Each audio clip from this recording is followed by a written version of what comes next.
This is hashtag Tap In Podcast. Tap in. This is Tap In. Yeah. This is the place where you about to tap in. Wanna know what's hot? You gotta tap in. You know who's dope in the city? Gotta tap in. This is Young Woody's hashtag Tap In Podcast. Yo.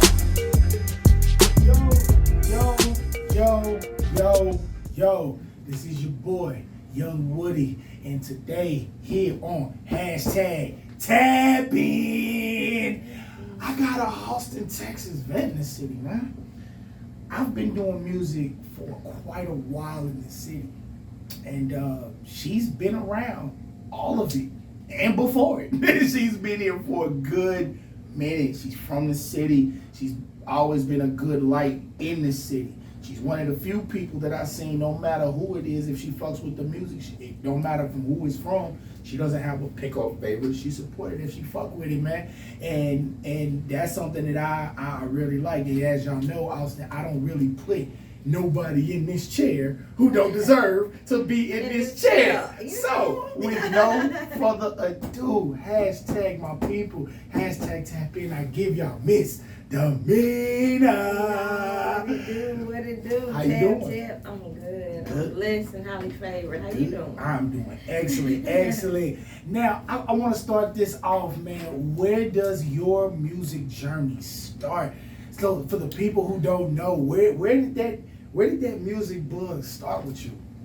As far as my music, like, it started when I was probably about 11 years old. That's when I started doing the rapping. I started out like dancing. I choreographed. So a lot of people used to remember me from performing like at Juneteenth, dancing all the time. Okay. When I was 11, I choreographed for the Dallas Cowgirls. Really? You know what I'm saying? Yeah, it's a routine. My brother, and he's actually a principal now. So, anyways, I started my rapping career on and off from 11, but I really can say I credit it from age 14, and that's when I hooked up with Nook. Okay. Shout out to Nook. Shout out I always shout out Nook. Hey, that's one of the goats of the city, man. If you don't know the words, jump on it. Yeah, then you ain't from the city. You ain't from the city. So shout out to Nook. Go ahead. Salute. So like I literally was with Nook. When I came up with the name Misdemeanor, we was on Manor Road at the store, and he was like, "Man, you gotta come up with a rap name." And I seen like this white and red sign that was just like no loitering or it's a misdemeanor. I was like, I like that name. So then I just started writing it down, and so like I'm changing like the spelling, and I'm like, okay, I don't like the words, so I'm gonna put MS Demeanor. So Nook comes out the store, and I'm like, hey, look at this name. He was like, where you get that from? I was like, dog, the sun. He was like, that's tight. No, that's what we used to say back then. That's tight. Yeah, facts. So I was just like, okay. So that's how I came up with the name. I came up with it right then, and like being young back then, we didn't know about like all the black and white, the contracts, how to go register, like do ASCAP, BMI back then. Yeah. So I'm just like, that's my name. I misdemeanor. I was tomboy at the time. So my pants was like stitchy, itchy. You know what I'm saying? We gonna get our shit from the Stratas back then. And so I'm still putting the stay flow. You put the stay flow, the flour. You mix all that shit in and make your shit stand up. So that's what I used to do back then. So I was really like a tomboy back then, and Nook, like we did jump on it. I think like the first day that he did jump on it, the first event, it probably was about, I want to say it probably 30 or less people, we was right there, Rosewood, right across from Mount Carmel, like under the pavilion. Yup. And I'm like, okay. And so just to see it blossom into what it's blossomed into. So like he has Gator Fest coming up. I did the last one. Okay. And then I'm doing this new one that's coming up. So it just salute. I like to see everything, how it evolves, and just being from the very beginning, like everything's changed a lot. So when we first came out, you have like, if you want to promote, we was going to like Kinko's, printing out flyers, on top of flyers, taking them to Illusions. Shops everywhere. Thank you. Yeah, taking them like, and Beauty shops, putting them on everybody's mm-hmm. cars, and like, hey, can I put my flyer? But social media has evolved so much to where like you don't even have to do that anymore. It's more like everything is like right there, like the touch of a button. You just like digital marketing. Digital. So when I say all the time, I got it out the mud. That's what I mean by, cause like back then we was popping trunks, like selling CDs. Man, hold on, wait, out the case, the slip, Man, all of it. you know, let me tell you, I'm gonna tell y'all what I used to do. So Talk. Okay, they have Staples, but I'm trying to think of the store they used to be back in the day. Office Max. Office Max, Kinko's, both of them. Dude, they had that all, and they had them sleeves, them jewel cases. We would go in there. We would go to Affordable Sound. Hey, print out my like sleeve. We go in there and I piece them together myself. Nighttime, piece them together. You know what I'm saying? I'll go to my homeboy's house or whoever had a CD burner and let them burn them. And we towers. was gonna match it up. We like had the towers. So I'm that. talking 10 towers You know where we put 10 in there. Yeah.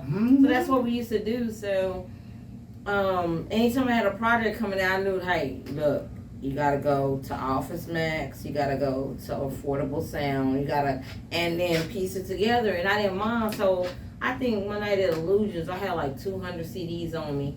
Like, we sold all of them that night. And I was like, oh, okay. And then the internet started evolving. So when I say we got out the mud, when I used to be with Trey, we used to do like in stores. That's when Music Mania was out. Oh, man. So we would go to Music Mania. That's when Bun B, Pimp C was still alive. Yes. We would go do the in stores. Everybody set up the in stores, do their little, and they showed me how to do that. You know what I'm saying? We would go from there. We would go to San Antonio. So now with the internet, the way that everything is like, you just promote online, it's a blessing. Like, it's really weird to see like me being old, like, you know what I'm saying, older, like a vet. So I'm just like, so I sit back and look at it. I know, I feel that. Yeah. So here's my question: to go from that start with Nook at 14 to evolve to end up being around Trey, Rowe, and being able to work with those guys to see where those guys are now, how did that journey benefit you as, you know, you being an artist? How did that training, how did that, you know what I'm saying, being around those guys infect you or make a change in your music career? One thing about me, like, all I can say is, like, from the very beginning when I started out rapping, I'm just like, look, I know how to write these bars. You know what I'm saying? I know how to spit these bars. And so whoever listened to it and perceive it, take it how they want to take it, they going to take it. Right. So I was at Gibbons Park one day, and so my homegirl, she seen like ESG and Rexhaw, Fat Pat, all them over there, They were always in Austin. Tight Eyes, all of them. And she was just like, my homegirl, she eat all y'all ass up. And I was like so scared because I'm like, why would you tell these people that? You know what I'm saying? I don't know if I can eat all their ass up, you know? But she put that on me like that. So then, like, they were like, hey, what's up? So I get out there in the park, like, they rapping, and I just jump in and just start rapping. I was like, oh, okay, oh, shit. Okay. So we got this blase. We got the Dirty Third coming up.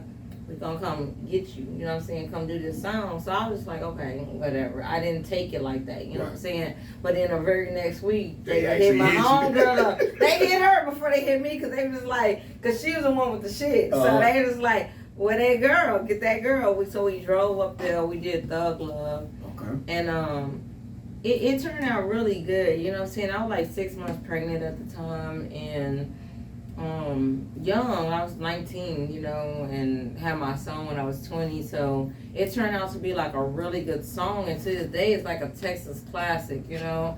Sometimes I could be hanging with people and they be like, they put the song on. Not knowing and then, no, they don't know. So then I'd be like, that's me. And they'd be like, man, get out my car, because they couldn't believe it, you know. So, I mean, man, all I can say is like the blessings, you know, it's blessings. Like God, you know what I'm saying, put everybody life how he wanted to be. You know what I'm saying? He ordered a footsteps like that. So I did that.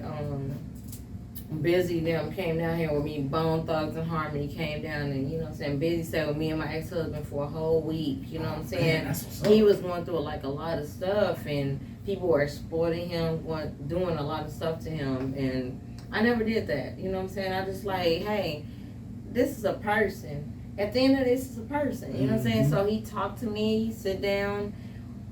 That whole week was like a blessing of my life. So it's just like, to this day, it's so many things, so many like major artists that I've worked with that I won't take nothing away from it, because I'm just like, why did they choose me? That's how I feel. You know what I'm saying? Like Bushwick, 4 months before he died. Shout out to Bushwick. Yeah, man. he went with me to my mom's birthday party at Midtown. You know what I'm saying? And she ain't had no birthday party since then. Man. You know what I'm saying? And she just say, hey, I just want the little man to come, like, talk to me. The little man. I'm like, Mama. Well, I got a quick story about Bushwick. Man. My winner, he threw a relay show. About, I want to say it was 2012, 2012. And when he did, Bushwick showed up. Yeah. And it was wild because, first of all, me and Heavy didn't even know he was there. Yeah. None of us knew he was there. But we killed the show. Like, we bodied that motherfucker, right? So after the show, we was in the lobby or whatnot, and we ain't gonna lie, we was just really just chopping it up, talking about the show or whatnot. And Bushwick came out, and when he came out, it was a genuine, oh shit, what up? Oh shit, what's good? So when I said it, Heavy knew who he was, but a couple of my homies didn't. They was like, bro, who is that? I said, fam, you don't know who the hell Bushwick Bill is? And when I said the name, he looked. I said, yeah, fam, that's a legendary person right there. That ain't no average person. That's a legendary person right there. Like world renowned. Everybody knows who this guy is. So he was like, so then it was funny. We started freestyling and cool. And I can lie, it's on Facebook. We actually got the video of me freestyling and a few other, like, yeah, they kind of hopped in. It was pretty cool though. But like, then after we seen him and we seen him a few more times around Austin, because like I said, he was down here all the time. All the time. Like, look, we both like all the time. Bro, you running the Bushwick. Look, hold on, all the time. And you fuck around, you get the mall. Taco Bell. Yeah, just so he just pop out of nowhere. Like this year Halloween fell on the weekend. Hey. he just he was everywhere. I love him to death. Bushwick was cool, man. He was cool. I loved him to death. Yeah. But definitely. Now let me ask this. Going on that journey. Now, I've seen in the last 3 to 5 years, when I've seen how you move in the city, you do your music. But what I do notice, you like to come onto the scene to see what's new, what's hot, what's fresh. Yeah. What I've noticed about Austin, to me, that's a selfless act. Because you're supporting the city on your own fruition. You feel what I'm saying? Yeah. What brought you to that point? I just think like I said, in the very beginning, I'm thinking like in 98, it was like me, Mia X, it was like the ghetto twins. You know, it wasn't a lot of us there. Especially on the female side, Yeah, so like that's how Mia X, Ghetto Twins, we end up clicking together. Cliche, that's my nigga, she's my dog. So, like, if you didn't have that back then, it was more male dominated. So facts. I don't doubt that. It was all male dominated. So, the way that I rap or whatever, like a lot of dudes, they just like, hey, I thought you was like a big bitch. That's what they said. They all thought you was a big bitch. Bum B said, I thought you was a big bitch. So, anyways, you know, just the music, the way that it's evolved now. Like, my son is 22. Like, I was pregnant with my son doing Thug Love. So, the way that everybody kind of like ride now, how they conduct themselves right now, I like it, but at the same time, I don't like it. You know what I'm saying? Elaborate. What do you mean? So, like, all of us that, like, really just got out the mud, like, vets that came up, like, We didn't have the internet back then. Nope. Like, we out there putting out flyers. We out there, like, selling CDs up the trunk. Right. So, it's just like, right now with the internet, you got, like, a different type of feel. You got a different type of, you got, like, more people at your Disposal. finger, at your disposal, right? So then, one thing that I don't like is just like the artists, like how I am, and the people that came before me, how we did all that and broke our backs. It's almost like slavery. How we broke our backs. Because right now the new people have the shit at their fingertips, how they have it. Don't disrespect the people that put in that work. We put in that work. Nah, I'm talking about that Harriet Tubman word. We put in that word. But okay, now let me can I just interject just a little bit? The difference in the two is how they go about what they do. Let me explain what I mean. DistroKid, United Masters made it easy to put it on all major platforms. Yeah. So if you got somebody who's subpar decent with engineering, you can get your music done pretty quickly. Then after you get your music done pretty quickly, if you ain't got no producers, they got like 50 million websites where you can go buy beats. Yeah. So from where you buy beats, you can build your music. You can do what you do with literally without leaving your house. Yeah. You don't have to worry about you don't have to worry. You know what I'm saying? You got somebody making covers and you get somebody to shoot your videos. The access to build what it took months to build back when you started. Is the night to build. It's a different case. So what happens is, let's just say, like you said, somebody of your caliber who's been in work this long, you saw the benefits of word of mouth, where a friend could say something and it would change your life. Not necessarily a share or a like. No, your friend or somebody next to you could say, "Hey, yo, bro, what's up? My dude is hot." And when they hear you, if they're in position to put you in that studio, because now you can get studio time $10, $20, $30, $50, $100 an hour, where it's not breaking your pockets. But you can turn around. Back then, you was paying anywhere from $100 to $150, $100 to $200 an hour to be in there. Then you're paying another $500-$600 to mix it, and another couple $1,000 per song to master it. So when you go through that to get to this point, it's a different breakdown. Why is that? Because when you were out the trunk, because of the investment you had to make just to make that CD, you had no choice but to sell it for $10, $12, $15, $20. You had to, because you had to go recoup that couple thousand you just spent on everything that you just did. And usually most projects averaged out to anywhere from $7,000 to $10,000 once all the work was done. So you had to go get that back. It was like, nah, I just put all this into this. I gotta go get that back. Now you got to think about it. Most of these guys are not breaking $1,200-$1,300. And it's out to the public. They're spending more time on merch. They're spending more time on becoming popular than they are spending time in the studio, because back then you had to get it right and you didn't have time to fuck up. Now they got time to put out whatever. And then they can put out as much as humanly possible. And then also the other part that goes along with that is that, and this is the other reason why #TapIn exists, because I know it because I pay attention to the history of the city. I know it because I've put the work in when I first started doing music, I was selling CDs. So I graduated 2006. Online stuff didn't really pop until 2010, 2013. That's about when the internet really started coming control of all over music. You know what I'm saying? So when you're looking at that, the respect value, I truly understand. But what I also understand is a lot of these youngsters, especially the ones in the city, they don't know it. No, they don't know it. They don't respect it. We used to put on flip-flops and it's more. But also you got to remember, the reason why I'm saying this and why I brought up that work that you put in with Trey's and the Zeros and those guys, because you got to think about it. If we look at right now, we mentioned somebody like Trey. Trey got bangers. Yeah. He got a history. Turn right back around, you got Roe. And I go to Roe all the time.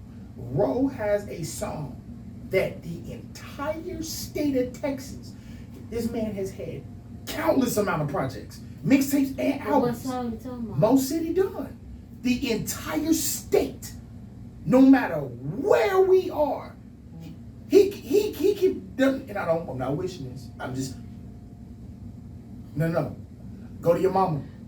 Go to your mama. No, go to your mama. Where mom? Upstairs. She's in the room. So, Mo City Dawn is a legendary song. Yeah. And what I mean, and what I mean by that is not just so much of what he said and what he did. I'm talking about the impact it had. Yeah.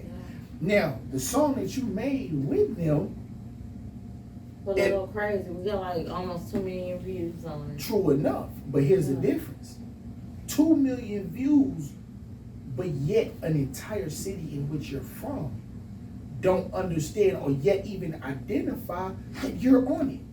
So it's one of those things where I understand that sentiment, because I've been me and him have been putting No, so, I done seen you see what I'm it. saying? You know what I'm We saying? put in so much work. I'm gonna tell you like but this. then we'll with, get mad. But then we'll get mad when people don't notice it. But then we got to think about it. Like you said, it's a different city. When back in the they didn't know it was me. That's the crazy shit about it. So, like, Will I Go Crazy? Like, the first time I heard Will I Go Crazy, other than me rapping the song, I was on MLK in Springdale across from the Shell. And some niggas pulled up in a slab with slangers. And I was like looking, and they were playing it and jamming me, you know? And so I looked at the dudes, I was like, where you get that song from? Hey, that's that new road just came out. But I didn't have a copy. And then they were just like, ain't you that girl? My nigga, I don't know what the fuck. How you got it? Cause I ain't got They it. don't even realize it's out. Yeah, it was just out. So I was like, okay, Heavenly Father, take the wheel. Yeah, facts. And I was glad it was out. I loved it. But I was hearing it so much. I was just pulling up on people. They were like, hey, ain't that you? You did your shit, you ate that hoe. And I'm like, but goddamn, I didn't know I ate that hoe, because I didn't know from that night I left that you gonna put the song down. Okay. But honestly though, but here's the thing though, even with that, even with your lack of knowledge, knowing it was out, people jammed it, people loved it, and it's still, even in the city, I'm not talking about Houston or anywhere else that loves Texas sound or rocks with roll and them. That's not what I mean, because I'm pretty sure no matter where y'all go, once you perform that song, it's like, oh, we know that track. Yeah. You see what I'm saying? Yeah. We know the song. But the problem that I was conveying to you was the youngsters or the newcomers that's in the city, they don't identify sound to face. Yeah. And we do. So like when we see it, like they be like, oh bro, who is that's Miss Demeanor? What you mean? We know her. Like we know who she is. Yeah. It's respect over. What you mean? No. See, like right now, like you one of them. Like right now, you are one of Austin's vets. Period. Right now, Chiquita is killing the scene as one of the female hip hop. In Austin, she's probably one of the top, actually the top premier female artists right now in the city. So when she leaves, let's say she drops a track with somebody like Lil Baby or something, or you know what I'm saying, or she gets one of these, you know, she gets a Nicki or a Cardi collab. We won't be able to say we don't know, you know, we don't. Yeah, but see my who thing she right is. now, like I can't speak upon what I Right. have going on, the artists, the Right. major artists from that I just did features with. But Right. one thing about me and Chiquita spoke this past week. Oh, okay. So I just like trying to like put Link it in. together. Yeah. So That'd be I can't lie to you. That'd be a fire ass I song. told her, I That'd was be like, fire as "Baby, fuck. we gonna kill. we just got to do it. So, please, whatever y'all do, please drop a video. Please put some visuals to it. Please put some visuals. That single, hey, I can show you my phone right now. You'll see the messages from this past week. I'm like, look, nigga. They just like, hey, y'all too, and they just gonna be like, it'll be dope. That'll they be gonna fun. act the fucking fool, cause they didn't expect it, and we both like, we're not ugly on eyes, so yeah. Not even a little bit. I hit her up, so that's what it was. So That's what's up. So yeah. So new music. What's out? What's coming? Talk to me. What's going on? So with me right now, like I'm doing like, I have to do like a lot of damage control for the other shit that I had going on, just with people doing the shit they were doing. But me right now, I have big old facts still. Okay. The Rapture, it was not supposed to be a single coming out. I got like a big ass single coming out for the summertime. Okay. That is just like a hot ass single, you know what I'm saying, other than big old facts. So that was just like an answer back, because it was just so much shit going on. But okay, that's it, you know what I'm saying. Like I said, I link with everybody. I love, one thing I'm gonna say about my city, how I am, I love everybody that came from the city, you know what I'm saying. I ain't no hater. Like, I love everybody. Like, I love everybody, all the artists. We've been waiting for a movement, and the movement finally out, taken out. How dare you? If you any person that is trying to shit on movement, anybody in the movement, you in the way. You in the way, and you fucking it up, because Houston had that movement. They might have had haters and shit going on, but they still had that movement. You know what I'm saying? You couldn't stop. Often we've been waiting for this shit for like 20 years, and it's so many people hungry. It's so much talent right now. But I think the problem is, and this is the one problem that Austin is having, and this is the biggest problem that Austin has. And you're not wrong. You're not wrong, not even a little bit. The problem that Austin has is what Houston and Dallas and Atlanta and New York, places in Florida like Miami and but it shouldn't be that. That's my thing. Them niggas out there should be like, what Austin got going on? It's so much talent. But you also gotta understand this. This is the thing I tell everybody. It is true. I don't disagree with nothing you're saying. Yeah. The problem that we're having in Austin is very small, but it's small on a grand scale. Let me break this down, and I promise you gonna feel me. I promise. Nah, I feel you. The movement out of Houston came because they took what they took and they left Houston. If they would have kept it in Houston, it would not be as big as it is today. The reason why Houston music is as big as Houston music is... Speaking fast, big old fast. The reason why Houston is as big as Houston is... They took it outside of Houston. They took Texas. They took Texas, and that's the difference. Let me just stop the interview. No, you good? I gotta pee real quick. You good? Like this, like that. Talking facts. But that is that is facts. That is facts. Big old facts. You know what I'm saying? So y'all gotta understand, man, like that what I'm talking about right now is facts. There's no left, there's no right. Houston took what they made and wasn't concerned if Houston supported it. They took it to Austin, San Antonio, Port Arthur, Beaumont, Dallas, Central Texas, which is Waco, Killeen, Temple. They took it to all parts of Dallas. They took it to West Texas. They took over all of Texas, and Houston backed them up with it. We got an influence from them to where Houston's music didn't just impact Houston, it impacted the entire state of Texas. And they kept pushing it and pushing it and pushing it and pushing it and pushing it and pushing it, pushing it and pushing it and pushing it. And from there, they were allowed to be themselves. They were allowed to continue and birth new acts and new artists and new to branch off of the sound that Screw made.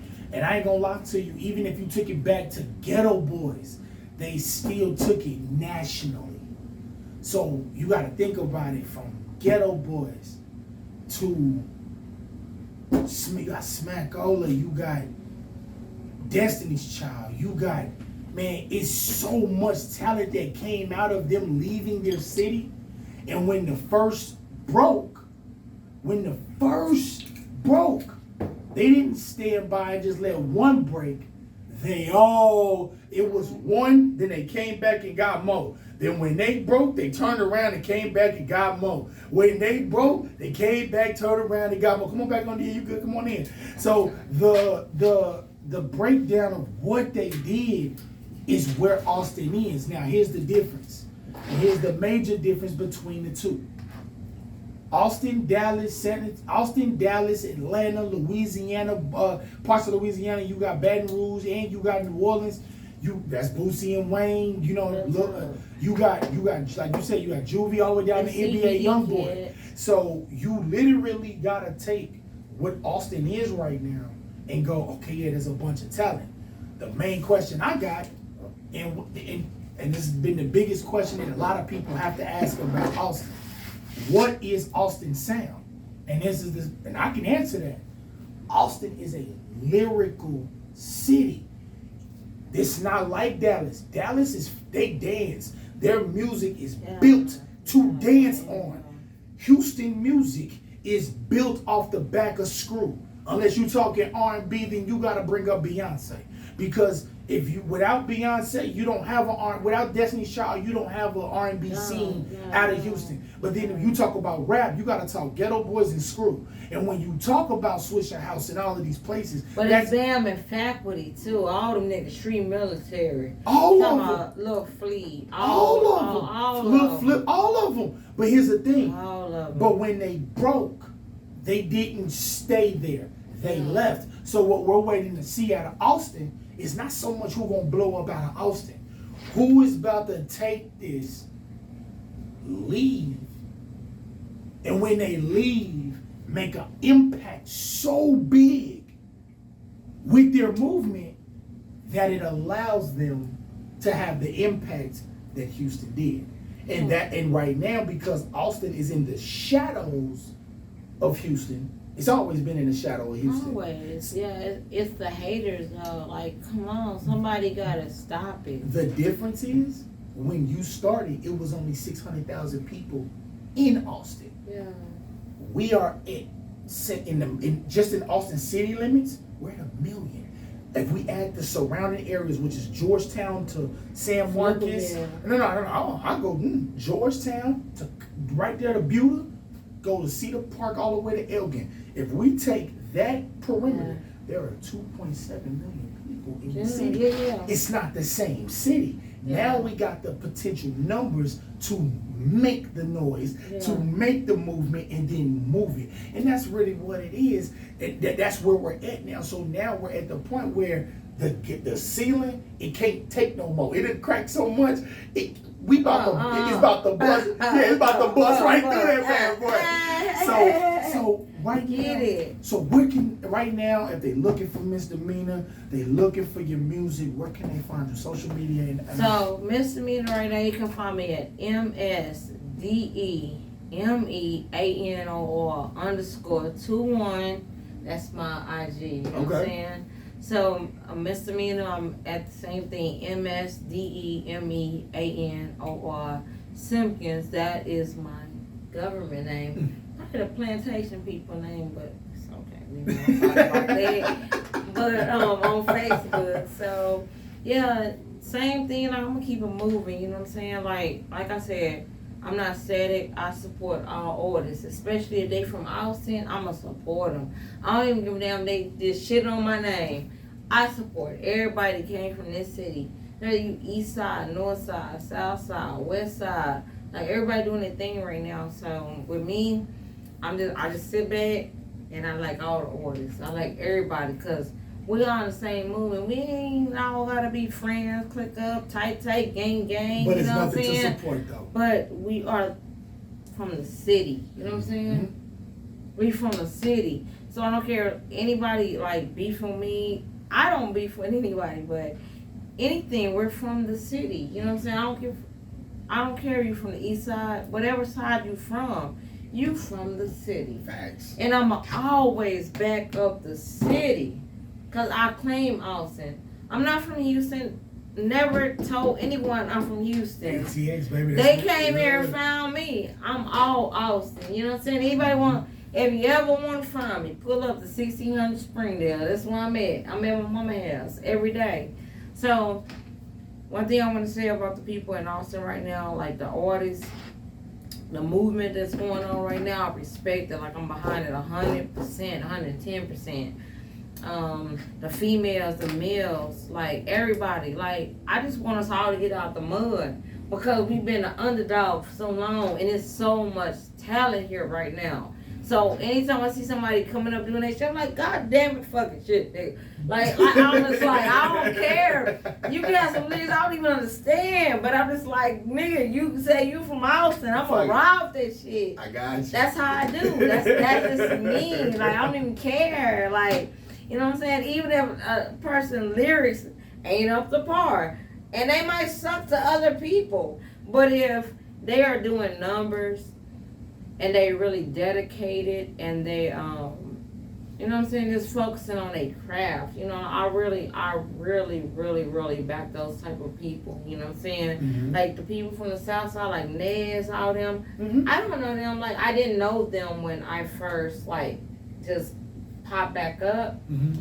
But one thing about them, I recognize like they hustle. Mm-hmm. You know what I'm saying? What they was doing. So then I start popping up to more in their events. You know what I'm saying? It's niggas right now say they probably say they don't even fuck with me. But I listen to their music every day on my way to work. Man, you know what I'm saying? That's wild. I just do it. Like I'm not selfish. I'm not that person. You know what I'm saying? So at the end of it, you don't fuck with me, okay, that's fine. But if you make good music, I'm gonna listen to that shit. Mm-hmm. And I'm listening on the way to work. I swear, like, I listen to Moneybag Yo, I listen to Money Man from the city, Mm-hmm. I listen to Two Man.